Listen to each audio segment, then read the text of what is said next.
Wow, వేడి వేడి దోశ పొద్దున్నే చూడండి. ఏ గంట పెట్టాల్సిన అవసరం కూడా లేదు, ఎట్లా వచ్చేస్తున్నది చూడండి.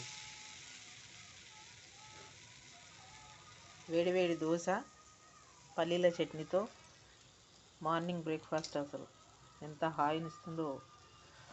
అయితే నేను ఈ దోశ పిండి ఏమేమి వేసానంటే 3 రకాల పప్పులండి, సమానంగా తీసుకున్నాను. పెసరపప్పు, శనగపప్పు, మినప్పప్పు సమానంగా తీసుకొని 1 గ్లాసుడు బియ్యం, అంటే మనం సగం గ్లాసుడు పప్పు తీసుకుంటే 3 పప్పులు సగం సగం గ్లాసుడే తీసుకోవాలి.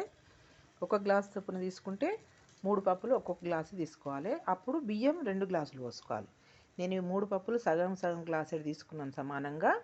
1 గ్లాసుడు బియ్యం తీసుకున్నాను. 1 చెంచాడు టీ స్పూన్ తోటి మెంతులు తీసుకున్నాను.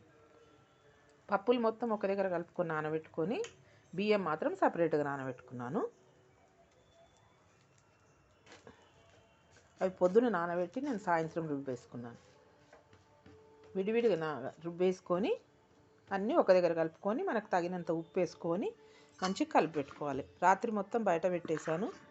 ఇప్పుడు పొద్దున చేసుకుంటే ఎంత బాగా వస్తున్నాయో చూడండి.